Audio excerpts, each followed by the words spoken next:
சக்தி விகட நேயர்களுக்கு அன்பு வணக்கம். தமிழ் புத்தாண்டு பராபவ ஆண்டு பிறக்க போகுது. ஒவ்வொரு ஆண்டுமே பிறக்கிறப்போ நமக்கு ஒரு பெரிய ஒரு எதிர்பார்ப்பு இருக்கும். யாருக்கு இந்த ஆண்டு ரொம்ப யோகமாக அமைய போகுது, யார் எப்படிப்பட்ட கஷ்டங்களை சந்திக்க போகிறாங்க அப்படின்னு நிறைய பேருக்கு ஒவ்வொருத்தருக்குமே தெரிஞ்சுக்கணும் அப்படிங்கிற ஒரு ஆசை இருக்கும். எல்லாமே அவங்கவுங்களோட ராசி அடிப்படையில் எப்படிப்பட்ட பலன்கள்லாம் இருக்கும் அப்படிங்கிறதெல்லாம் நம்ம பேசுகிறதுக்கு தான் இன்றைக்கி நம்மளோட பாரதி ஸ்ரீதர் மேடம் இருக்காங்க. மேடம் வணக்கம். வணக்கம் சார். மேடம், புத்தாண்டு வந்துருச்சு. ஸோ இந்த புத்தாண்டு எப்படி போக போகுது, 12 ராசிகளுக்கும் எப்படி இருக்க போகுது, அதை தான் நாம் இந்த வீடியோவில் முழுக்க நாம் பேச போகிறோமே. சிம்மராசிக்காரர்களுக்கு நான் சொல்கிறதுக்கு முன்னையே ஐயோ இவங்க என்ன சொல்ல போகிறாங்களோ அப்படின்னு தான் நினைப்பாங்க.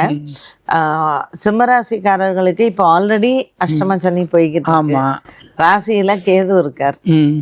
இப்போ கேது அடுத்தது மாறும் பொழுது 12ஆம் இடத்திற்கு போவார். அண்ட் கரெக்டாக 6ஆம் இடத்திற்கு ராகு வருவார். ஸோ ஒரு பெரிய ப்ளஸ் என்னன்னு கேட்டிங்கன்னா, வருமானம் இவங்களுக்கு சூப்பராக ஏறும். ஏன்னா 6ஆம் இடத்துல ராகு வந்தாலே அவங்க தனவான் அப்படின்னு சொல்றது.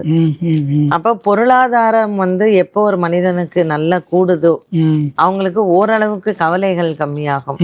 ஆனால் ராகு உங்களுக்கு சனி பகவான் 8ஆம் இடத்துல இருந்து கேதுவும் குருவும் 12ல வர்றாங்க. அப்போ தேவையில்லாத விரைய செலவுகள் இருந்துட்டே இருக்கும். அப்ப இந்த 8ஆம் இடத்துல சனி பகவான் இருக்காருன்னா உங்களுக்கு மருத்துவ ரீதியா செலவு இருக்கலாம். இல்லைன்னா நிறைய இவங்க எனக்கு பொருளாதாரம் வருது ஆனா என்னால சேர்க்க முடியல அப்படிங்கிறவங்க நிறைய கோவிலுக்கு தர்ம காரியங்கள் பண்றதுக்கும் செலவு செய்வாங்க. இவளுடைய பொறுப்புல இருக்கும். ஒரு கோயில் கும்பாபிஷேகம் பண்றது, இல்லைன்னா புதுசா எங்கேயாவது இப்போ நீங்க இந்த பராபவ வருஷத்துல பாத்தீங்கன்னா பூமியில இருந்து நிறைய அந்த லிங்கங்கள் கிடைக்கிறதோ இந்த மாதிரி நிறைய கோவில் கண்டுபிடிப்பா. பழைய காலத்துல இருக்கக்கூடியதெல்லாம் அதெல்லாம் எடுத்து பொறுப்புகள் சில சிம்மராசி நேயர்களுக்கு அது நேரம் வரும். அதனால செலவுகள் அதிகமாக இருக்கும், வரவுக்கு மீறின செலவுகள். அஷ்டம சனியில நம்ம கஷ்டப்படுவோமா அப்படின்னா, குடும்பத்தை விட்டுட்டு போய் இந்த மாதிரியான சோஷியல் சர்வீஸ்லாம் பண்றது, இந்த மாதிரி இதுல ஈடுபாடு இருக்கும். அந்த மாதிரி இருக்கும். வேலை எப்படி இருக்கும்? வேலையில எல்லாம் ஒண்ணுமே பிரச்சனை இல்லை. வேலையெல்லாம் ஒன்றும் பிரச்சனை இல்லை. அவங்களுக்கு என்ன தசா காலங்கள் நடக்கிறது அப்படிங்கிறது, ராகு தசை நடக்கிறதுன்னு வச்சுக்கோங்களேன். ராகு கேத்து இந்த மாதிரி தசா காலங்கள்ல அலைச்சல் நிறைய இருக்கும், டிராவல் நிறைய இருக்கும். ஒரு சிலருக்கு அஷ்டம சனி நடக்கிறதுனால குடும்பத்தை விட்டு தற்காலிகமாக பிரிந்து போகக்கூடிய ஒரு சூழ்நிலை இருக்கும். ஸோ டிரான்ஸ்ஃபர்ஸ்ல போவாங்க, 2 செலவா இருக்கும். அதனால ஸோ அப்படியான ஒரு சிக்கல், ஒரு குழப்பங்கள் இருக்கும். ஆனா அது ஒன்றும் பெருசா மேஜரா அவங்கள பாதிக்காது. இப்போ அவர் 12ஆம் இடத்துக்கு குருவும் வருவாரு, கேத்து. அதுக்கப்புறம் அவர் பாத்தீங்கன்னா அவரு சிம்மத்துக்கும் வராரு. அவரு திருமணம் பண்ணணும் சிம்மராசிக்காரங்க அப்படின்னா இந்த ஆண்டுல எந்த காலகட்டம் உங்களுக்கு உகந்ததா இருக்கும்? அந்த திருமண விஷயத்துல மட்டும் அவர்களினுடைய ஜாதகத்தை பார்க்கணும் சார். இப்ப உத்திர நட்சத்திரத்துல இருக்காங்க, அவங்களுக்கு பிறக்கும் பொழுது சூரிய தசை பேலன்ஸ் வரும். அப்ப சந்திரன் செவ்வாய் ராகுல இருப்பாங்க, ராகு தசை நடக்கும். ஸோ ராகு 6ஆம் இடத்திற்கு வந்ததுக்கு அப்புறம் அவ பண்ணலாம். 7ல இருக்கும்போது வேண்டாம். ஏன்னா 7ல ராகு 8ல சனி. அதனால அவங்க 12ல கேது வந்தாலும் பரவாயில்ல. 12ல கேது வரும்போது என்னன்னா இந்த அயன சயனஸ்தானம்னு சொல்றது. அதனால 12ல கேது குரு, 8ல சனி, 6ஆம் இடத்துல ராகு, இப்படி ஒரு காம்பினேஷன்ல தற்காலிகமா குடும்பத்தை விட்டு ஒரு இடைக்காலத்தில் ஒரு பிரிவினை என்பது கண்டிப்பாக சிம்மராசிக்காரர்களுக்கு இருக்கும். ஏதோ ஒரு வேலை நிமித்தமா இருக்கலாம், இல்லை இவங்களே கொஞ்சம் அவங்கள ரிஃப்ரெயின் பண்ணிக்கலாம். பிரச்சனைகள்ல இருந்து ஒதுங்கிக்கிறதுக்கு ஒரு டிரான்ஸ்ஃபர் வாங்கிட்டு கூட இவங்க போகலாம். ஸோ குடும்ப சூழ்நிலையில இருந்து இவங்க கொஞ்சம் விலகியே இருப்பாங்க. அப்ப கல்யாணம் பண்றவங்க அவங்களுடைய ஜாதகத்தை பார்த்து அவங்களுக்கு என்ன தசா நடக்கிறதோ அதுக்கு தகுந்த பரிகாரம் செஞ்சுட்டு கல்யாணம் பண்ணிக்கலாம். ஓகே. இவங்களுக்கு ஒரு பரிகாரம், நல்ல ஒரு வாழ்க்கை அமையணும். இப்போ அஷ்டம சனி பிரச்சனை இருக்கக்கூடாது. வரக்கூடிய கேதுவாகட்டும், 12ல போறவராகட்டும், இல்லை ராசிக்கு 12ல வரக்கூடிய குருவாகட்டும், இது எல்லா பிரச்சனையும் தீர்ற மாதிரி ஒரே ஒரு பரிகாரம் சொல்லுங்க. அதாவது இப்போ எந்தெந்த ஆலயங்கள்ல அர்த்தஜாம பூஜை பண்றோம் இல்லையா, சுவாமியை வந்து பள்ளியறை சேவைன்னு சொல்றோம். ஆமா, இந்த பள்ளியறை சேவையை இவங்க வாரத்துல ஒரு 2-3 நாளாவது போய் பார்க்கணும். ஓகே. அப்போ அந்த பள்ளியறை சேவையில சுவாமிக்கு ஏதாவது நைவேத்தியங்கள் போய் பண்ணிட்டு இவங்களும் அவங்க ஹஸ்பண்ட் அண்ட் ஒய்ஃப் குடும்பத்துல இருக்கிறவங்க எல்லாம் பண்ணாங்கன்னா இந்த பிரிவினை அப்படிங்கிறது இருக்காது. அண்ட் மனஸ்தாபங்கள்னு வந்தா கூட அது பெரிய அளவுக்கு சண்டையில போய் முடியாது.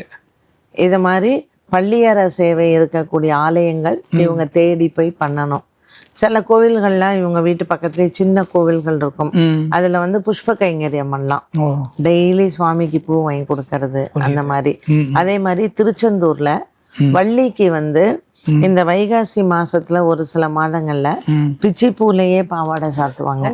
அது ரொம்ப விசேஷம். அது அவங்க கோவில்ல விசாரிச்சுக்கணும். அந்த பிச்சிப்பூ பாவாடை சாத்தினா கூட அஷ்டமச்சனி ராகு கேத்துக்கெல்லாம் ரொம்ப விசேஷமானது. அண்ட் என்ன மாதிரியான வாசனை பொருட்களை ஆலயங்களுக்கெல்லாம் கொடுக்குறாங்களோ ரொம்ப விசேஷம். வீட்லயுமே அவங்க பூஜையில வந்து அந்த வாசனை திரவியங்களை ஆட் பண்ணிக்கலாம். இந்த ஜவ்வாது, புனுகு, இந்த மாதிரி. பைரவருக்கு புனுகு சாத்துறதும் ரொம்ப விசேஷம். Super super super. மதிப்பெண் 70. 70 ரொம்ப நல்ல மதிப்பெண் தான். நல்ல மதிப்பெண் தான். நான் 70 தாராளமா கொடுக்கலாம். ஓகே. ஸோ சிம்மராசிக்காரர்கள் பயப்படுற அளவுக்கு ஒன்றும் பெரிய லெவலில் பிரச்சனை இல்லை. தொடர்ந்து வழிபாடுகள் செய்ய செய்ய உங்களுக்கு எல்லாமே ரொம்ப நல்ல விதமாக அமையும் அப்படிங்கிறத நான் இதுல இருந்து புரிஞ்சுக்கிறேன். கன்னிராசிக்காரர்களுக்கு வந்து பாத்தீங்கன்னா சார், கண்டக சனி. இப்ப சனி வந்து 7ஆம் இடத்துல இருக்கு. குரு பகவான் லாபத்துக்கு வர்றார். அப்போ இந்த லாபத்துக்கு வரக்கூடிய குரு வந்து அவங்களுக்கு வேலை விஷயத்துல வந்து ஒரு மிகப்பெரிய ஹைக் வந்து அவங்களுக்கு வரும். ஸோ புதிய வேலையில ஒரு நல்ல பொறுப்போடு அவங்க போகலாம், இல்லை இருக்கிற வேலையிலேயே ஒரு மாற்றத்தை வந்து அது கொடுக்கலாம். அப்போ லாபத்திலேயே திருப்பி உங்களுக்கு கேதுவும் போயிடுறார். இது நாள் வரைக்கும் 12ஆம் இடத்துல இருந்த கேது குருவோட போறார். அப்போ அவசியம் இந்த கன்னிராசிக்காரர்களுக்கு வந்து பாத்தீங்கன்னா தெய்வ பலம் அப்படிங்கிறது அதிகரிக்கும். அப்ப 5ஆம் இடத்துல ராகு வரும்போது இவ்வளோ நாள் இவங்களுடைய பூர்வ புண்ணியம் என்ன சேர்த்து வச்சாங்களோ அதை திருப்பி என்ன விதைச்சாங்களோ அதை அறுக்கக்கூடிய ஒரு காலம். அதனால கண்டக சனியை பார்த்து அவங்க பயப்பட வேண்டிய அவசியமே இல்லை. இந்த கண்டக சனி காலத்துல கல்யாணம் பண்ணாம இருக்கலாம். ஒரு புதுசா இப்போ ஒரு பொண்ணு பார்த்தோ இல்லை அவங்க ஒரு ரிலேஷன்ஷிப்ல இருக்காங்க, ஸோ தெரிஞ்சவர் தானே, அதனால கல்யாணம் அது மட்டும் வேண்டாம். ஆனா வேலை விஷயம், குடும்ப விஷயம், இதுல எல்லாம் இப்போ குரு சாதகமாக வந்து விட்டும் கல்யாணம் பண்ணக்கூடாதா? இல்ல சார், ஒரு வயசுக்கு மேல ஆயிடுச்சு. குரு வந்து கேதுவோட சாதகமாக இருந்தாலும் சந்திரன் நம்ம ராசியில 7ஆம் இடத்துல நேர் பார்வையில இருக்கக்கூடிய சனி பகவான் ஒரு நல்ல தாம்பத்திய வாழ்க்கையை கொடுக்க மாட்டாரு. அவங்களுடைய தனிப்பட்ட ஜாதகத்திலையும் ஒரு 7ஆம் இடத்துல சனி இருக்குன்னு வச்சுக்கோங்களேன். இப்போ 30 வருஷம் கழிச்சு சனி பகவான் வராரு அவருடைய இந்த பெயர்ச்சியில. அவங்க தனிப்பட்ட ஜாதகத்துல இந்த 30 வயசுல இருக்கக்கூடியவங்களுக்கு 30 இப்ப இந்த அதே 7ஆம் இடத்துல தான் சனி இருக்கும். அப்படி இருக்கும்போது திருமணம் பண்ணக்கூடிய ஒரு நல்ல காலம் இல்லை. ஆனா அவங்க கொஞ்சம் தள்ளி போடலாம். ஏன்னா அடுத்தது உடனே அவங்களுக்கு அஷ்டம சனி வரும் அடுத்தது. அப்ப பாத்தீங்கன்னா குரு 12ல வந்துருவாரு. அதனால 12ல இந்த வருஷமே கூட வந்துடுறாரு. அதுக்கப்புறம் கேது 10ல போயிருவார் அவங்களுக்கு அஷ்டம சனி காலத்துல எல்லாம். அதனால கொஞ்சம் கல்யாண விஷயத்துல மட்டும் கேர்ஃபுல்லா இருக்கணும். அந்த விஷயத்துல கேர்ஃபுல்லா இருக்கணும். மற்றபடி வேலை நல்லா இருக்கு, பணம் நிறைய வரும். அதாவது இப்போ அவங்களுக்கு 6ல ராகு இருக்கும்போது அந்த பண தட்டுப்பாடு அப்படிங்கிறது பெருசா இருக்காது. 5ல ராகு வரும்போதும் லாபத்துல கேது போகும்போதும் இந்த சேர்த்து வச்ச பணத்துல இவங்க ஏதாவது ஒரு தொழில் தொடங்கிறது, இல்லை யாராவது இவங்களுக்கு ஹெல்ப் பண்றது, அந்த மாதிரியான ஒரு விஷயத்துல எல்லாம் நல்லா இருக்கும். ஸோ இவங்க வந்து புதிய தொழில் தொடங்கிறது, வெளிநாடு போய் தொடங்கிறது, இல்லை வெளிநாட்டுல இருந்து வர்றவங்க இன்வெஸ்ட் பண்ணுவாங்க, அந்த மாதிரி அது எல்லாமே உங்களுக்கு நல்லா இருக்கும். திருமண விஷயத்தை தவிர மற்ற எல்லாமே ஆரோக்கியம், குடும்ப சூழ்நிலை எல்லாமே நல்லா இருக்கும். Very good, super. இவங்களுக்கு ஒரு பரிகாரம் கன்னிராசிக்காரர்களுக்கு கண்டிப்பா இந்த சனி பகவானுக்காக தான் அவங்க பரிகாரமே செய்யணும். 7ஆம் இடத்துல இருக்கிற சனிக்கு. அதனால சனிக்கிழமையில ஆஞ்சநேயரை வணங்குறதே அவங்களுக்கு ரொம்ப விசேஷம்தான். மாசத்துல ஒரு முறையாவது ஆஞ்சநேயருக்கு வெண்ணக்காப்பு சாத்தணும். விஸ்வரூப ஆஞ்சநேயர் பார்க்கலாம். சுசீந்திரம் போறதோ இல்ல நாமக்கல் போறதோ, நம்ம நங்கநல்லூர் ஆஞ்சநேயர், பஞ்சவடியில இருக்கிறவர், இந்த மாதிரி அவங்க போனா அவங்களுக்கு ரொம்ப நல்லது. ஏன்னா 2.5 ஆண்டு காலம் இருக்கு. இந்த 2.5 ஆண்டு காலத்துல குரு மாறிடுவார். அதனால சனி பகவான் 7ஆம் பார்வையில இருக்கக்கூடிய அந்த ஒரு விஷயத்திற்காக மட்டும் இவங்க பரிகாரம் செஞ்சால் போறோம். Okay okay. வீட்டுக்கு பக்கத்துல சின்னதா இருக்கக்கூடிய ஆஞ்சநேயரா பார்த்து வெண்ணெய்க்காவது, அவங்க விஸ்வரூப ஆஞ்சநேயர்லாம் சொல்லுவாங்க, அதுக்கு வெண்ணெய்க்காப்பு விஸ்வரூப ஆஞ்சநேயரா போய் பார்க்கணும். வெண்ணெய்க்காப்பு சாத்துறது வீட்டுக்கு பக்கத்துல இருக்கக்கூடிய குட்டி மாசத்துல ஒரு தடவை தான். மாசத்துல ஒரு தடவை. எக்ஸலென்ட். இவங்க வந்து காக்கலூர் போலாம். காக்கலூர் ஆஞ்சநேயரை போய் பார்த்துட்டு வரலாம். அவரும் ரொம்ப வரப்பிரசாதி. காக்கலூர் ஆஞ்சநேயருக்கு வெண்ணெய்க்காப்பு சாத்துறது ரொம்ப, அது மாதிரி வெத்தலை மாலை, வெரி குட். இதெல்லாம் வந்து பிரார்த்தனைகள் நிறைவேற்றக்கூடிய ஸ்தலங்கள் ஒரு சில இடங்கள்ல. அதெல்லாம் காக்கலூர் ரொம்ப விசேஷம். கன்னிராசிக்காரர்கள் போலாம். ஓகே. எத்தனை மதிப்பெண்கள்? கன்னிராசிக்காரர்களுக்கும் 70 மதிப்பெண் தாராளமா கொடுக்கும். Okay, very good very good. துலாம் ராசிக்காரர்களுக்கு வந்து இப்போ வந்து பார்த்தீங்கன்னா சனி பகவான் 6ஆம் இடத்துல இருக்கார்.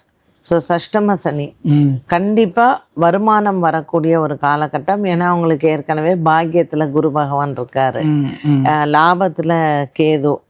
ஸோ கிரக அமைப்புகளை பார்க்கும் பொழுது துலாம் ராசிக்காரர்களுக்கு தற்போது நிலை நல்லா இருக்கு. இப்ப துலாம் ராசிக்காரர்களுக்கு வந்து பாத்தீங்கன்னா குரு பகவான் வந்து பாக்கியத்துல இருக்கார். அவர் ஜூன் மாதம் 2ஆம் தேதிக்கு மேல 10ஆம் இடத்திற்கு வரார். ஸோ 10ஆம் இடத்திற்கு உங்களுக்கு கேத்துவும் மாறக்கூடிய காலகட்டத்தில் ராகு பகவான் 4ஆம் இடத்திற்கு வருவார். ஸோ 4ஆம் இடத்திற்கு வரக்கூடிய ராகு பகவான் ஏற்கனவே இப்போ 6ஆம் இடத்துல சனி பகவான் இருக்கிறதுனால கொஞ்சம் ஃப்ரெண்ட்ஷிப் சம்பந்தப்பட்ட பிரச்சனைகள் எல்லாம் வரும். அப்போ கூட்டு தொழில் செய்யும் பொழுது நிறைய அதுல மனஸ்தாபங்கள் வரைச்சு, குரு 10ஆம் இடத்துல கேதுவோட இருக்கும் பொழுது வேலை மாற்றம் வரும். ஒன்று நம்மளே வந்து ஒரு கூட்டு தொழிலேருந்து வெளியில் வந்துடுவோம், தனியாக பிஸ்னஸ் பண்ணணும்னு வருவோம். ஸோ வியாபாரம் தொழில் சார்ந்த விஷயங்களில் கொஞ்சம் குழப்பங்களும் பிரச்சனைகளும் இவர்களுக்கு அதிகமாகவே இருக்கும். ஓகே. சனி பகவான் 6ஆம் இடத்துல இருக்கக்கூடிய வரைக்கும் அடுத்த 2.5 ஆண்டு காலமும் இவர்களுக்கு வருமானத்தில் குறை இருக்காது. ஸோ ஒரு யாராவது நீங்க போய் கடன் கேட்டா கூட கொடுத்துருவாங்க. ஆனா இந்த 4ல ராகு 10ல கேது, அதே மாதிரி 10ஆம் இடத்துல இருக்கக்கூடிய குரு பகவான் இந்த தொழில் சம்பந்தப்பட்ட விஷயங்கள்ல நமக்கு எதிர்ப்புகளை அதிகமாக சம்பாதித்து கொடுப்பாரு. பணம் வந்துருவீங்க, வேலை கொஞ்சம் ஜாகிரதையா இருந்துக்கணும், அது மாற்றம் ஏற்படுறதுக்கு வாய்ப்பு இருக்கு. வீடு வாங்குறதுக்கு, ஆரோக்கியம், அதெல்லாம் எப்படி இருக்கும்? நல்லா இருக்கும். 6ஆம் இடத்துல சனி இருக்கும்போது பணத்துக்கு கவலை இல்லை, அதனால வீடு வாங்கலாம். But at the same time இந்த 4ல ராகு சனி வீட்டுல தான் இருப்பார், நமக்கு மகர ராசியில தானே இருக்கார். அதனால பூமி சம்பந்தப்பட்ட விஷயங்கள்ல வில்லங்க வர்றதுக்கான வாய்ப்புகள் நிறைய உண்டு. அதனால வில்லங்க இல்லாத இடமா பார்த்து இவங்க எடுத்துக்கிறது கொஞ்சம் யோசிச்சு பண்ணணும். ஏன்னா 10ல கேது, 10ல தான் குருவும் இருக்கார். அப்போ பூமி சார்ந்த விஷயத்துல நமக்கு ஏதாவது இந்த பட்டா விஷயத்துல எல்லாம் பிரச்சனை வரலாம், இல்ல பில்டர்கிட்ட போய் நம்ம ஏமாறலாம். அதுல கொஞ்சம் அவங்க கவனமா இருக்கணும். நண்பர்கள் மூலமாக ஏமாற்றம் வரும்.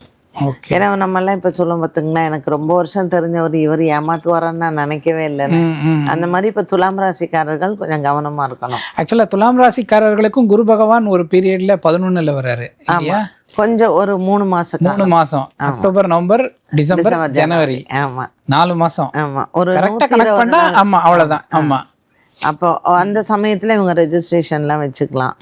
அதனால கொஞ்சம் லீகல் ஒப்பீனியன்லாம் கரெக்டா கேட்டு அந்த மாதிரி பண்ணாங்கன்னா பெரிதளவுக்கு பாதிப்பு வராது. ஏன்னா அடுத்தது வந்து இவங்களுக்கு சனி பயிற்சி வரும்பொழுது கண்டக சனி வரும். ஸோ எப்பவுமே நம்ம ஒரு பெயர்ச்சி வரக்கூடிய காலகட்டத்தில் அடுத்தது தொடர் எப்படி சனி வரார், தொடர் எப்படி ராகு கேது வரார் அப்படிங்கறது நம்ம நினைவுல வச்சுக்கணும்.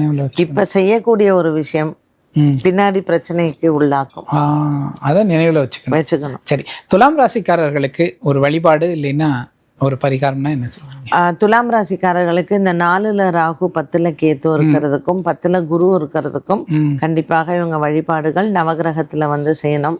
வியாழக்கிழமை தோறும் பைரவருக்கு ஒரு தீபம் ஏற்றி நவகிரகத்தில் இருக்கக்கூடிய குரு பகவானுக்கு ஒரு தீபம், அது எந்த ஆலயத்துல வேணாலும் அவங்க பண்ணலாம். ஆனா தொடர்ச்சியாக 1 வருட காலமும் செய்ய வேண்டும். 1 வருட காலமும் வியாழக்கிழமை அன்னைக்கு செஞ்சாங்கன்னா ராகு கேது குருவால அவங்களுக்கு எந்த விதமான பிரச்சனைகளும் வராது. நவகிரகத்தில் நீங்க பைரவருக்கு செய்யும் பொழுது சனி பகவானால் வரக்கூடிய எதிர்ப்புகள் நமக்கு இதாகும். அதனால தாராளமாக அவங்க பண்ணலாம். ஏதாவது ஒரு செவ்வாய்க்கிழமையில வீரபத்ரர் கோயிலுக்கு போயிட்டு வரலாம். Okay, super. அவங்களுக்கு உண்டான மார்க்ஸ்? துலாம் ராசிக்கு வந்து கொஞ்சம் மார்க்கு குறைவு தான், 60 தான் கொடுக்கலாம். சிச்சோ, இது வரைக்கும் வந்ததுலேயே துலாம் ராசிக்கு தான் கொஞ்சம் குறைவா சொல்லியிருக்கீங்க. துலாம் ராசிக்கு வந்து ஏன்னா குரு பகவான் 10ஆம் இடத்துல கேத்துவோட வர்றதும் பெரிய அளவுக்கு அவங்களுக்கு நன்மையை தராது. ராகு வந்து அவங்களுக்கு மெயினா ஒரு சனி வீட்டில் இருக்கிறதும், அந்த சனி பகவான் அவங்களுக்கு 6ஆம் இடத்துல போய் உட்கார்றதும், இது ரெண்டுமே அவளுக்கு சத்ரு. புரியுது. ஏன்னா 6 அப்படிங்கறதே ரோகம் அண்ட் ருணம். புரியுது. அதனால துலாம் ராசிக்காரர்கள் கடன் வாங்குறதுல எல்லாம் ரொம்ப கேர்ஃபுல்லா இருக்கணும். Okay okay, very good very good. விருச்சிக ராசிக்காரர்களுக்கு இப்ப இருக்கிற நிலைமையோட அந்த குரு 9க்கு வரும்போது ஒரு பெரிய ரிலீஃப். அடுத்தது கேதுவும் மாறிடுவாரு. ஸோ இப்போ இருக்கக்கூடிய ஒரு நெருக்கமான சூழ்நிலை, இப்போ இருக்கக்கூடிய ஒரு கடன் பிரச்சனை, நிறைய வந்து ஏமாந்துருப்பாங்க, நண்பர்களால் ஏமாந்துருப்பாங்க, அது எல்லாமே உங்களுக்கு வந்து மாறும். இந்த விருச்சிக ராசிக்காரர்களுக்கு வந்து பார்த்தீங்கன்னா 5ல் சனி பகவான், 4ல் ராகு, அண்ட் வந்து இவளுக்கு இருக்கக்கூடிய கேது 10ஆம் இடத்துல இருக்கார், குருவும் 8ஆம் இடத்துக்கு போயிட்டார்.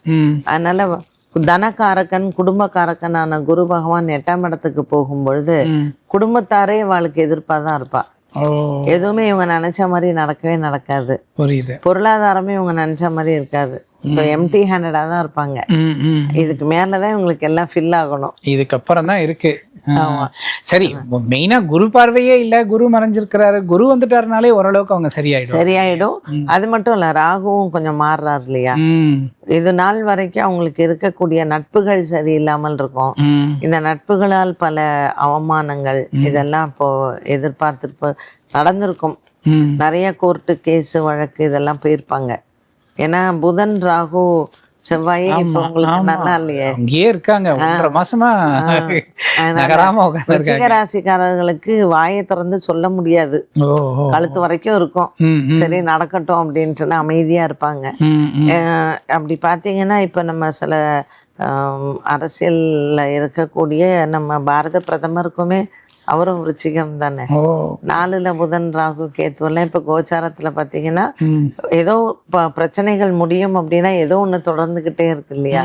விருச்சிக ராசிக்காரர்களுக்கு ரொம்ப டஃப் டைம் இது. ஆனா வரப்போற ஆண்டு நல்லா இருக்கும், சூப்பரா இருக்கும். எப்பொழுதுமே நேச்சர் அப்படிதானே சார். ஒரு கஷ்டத்தை கொடுத்தா அதுக்கு ரிலீஃப், அது பேலன்ஸ் ஆகும். அதனால இவங்க வெயிட் பண்ணணும். ஜூன் 2ஆம் தேதினா மே 2ஆம் தேதியில இருந்து நல்லா இருக்கும், ஒரு மாச காலத்துக்கு முன்னால. எக்ஸலண்ட். விருச்சிக ராசிக்காரர்களுக்கு நல்ல பரிகாரம் ஒண்ணு. விருச்சிக ராசிக்காரர்களுக்கு இந்த வரக்கூடிய பெயர்ச்சிகள் அப்படின்னு பார்க்கும் பொழுது இப்ப சனி பகவான் 5ஆம் இடத்துல இருக்கார். அதனால சனிக்கிழமையில இவங்க சக்கரத்தாழ்வாருக்கோ நரசிம்மருக்கோ பண்ணா போருமானது. எப்பவுமே இவங்க செவ்வாய்க்கிழமையில நரசிம்மருக்கு பண்ணலாம். நரசிம்மர் ஆலயங்கள் சென்று வழிபாடு செய்யலாம். ரொம்ப சிம்பிளஸ்ட் பரிகாரம் விருச்சிக ராசிக்காரருக்கு செவ்வாய்க்கிழமை ஏதாவது ஒரு நரசிம்மர் கோயில்ல வெல்லம் தானம் பண்ணலாம். பானகத்துக்கு அவளுக்கு வந்து அந்த பிரச்சனைகள் அவளுக்கு வர வேண்டியது எதுவுமே பெருசா வராது. ஏன்னா இப்ப உங்களுக்கு பாக்கியத்திலேயே கேதுவும் போயிடுவார். குலதெய்வ அனுகிரகம் நல்லா இருக்கும், சூப்பரா இருக்கும். 3ல் ராகு. குரு வந்து இப்ப உங்களுக்கு விருச்சிகத்தை வந்து அவர் பார்வை சூப்பரா இருக்கு. ஆனா கேதுவும் போய் உட்காந்துக்கிறார். இவங்க இந்த வருஷம் ஃபுல்லா குலதெய்வத்தை பிடிச்சிக்கிட்டாங்கன்னு வைங்களேன், வேற எந்த பரிகாரமே தேவையில்லை. Very good. விருச்சிக ராசிக்காரங்களுக்கு மதிப்பெண்கள் 75. வெரி குட், நல்ல மதிப்பெண்கள் தான். ஓகே.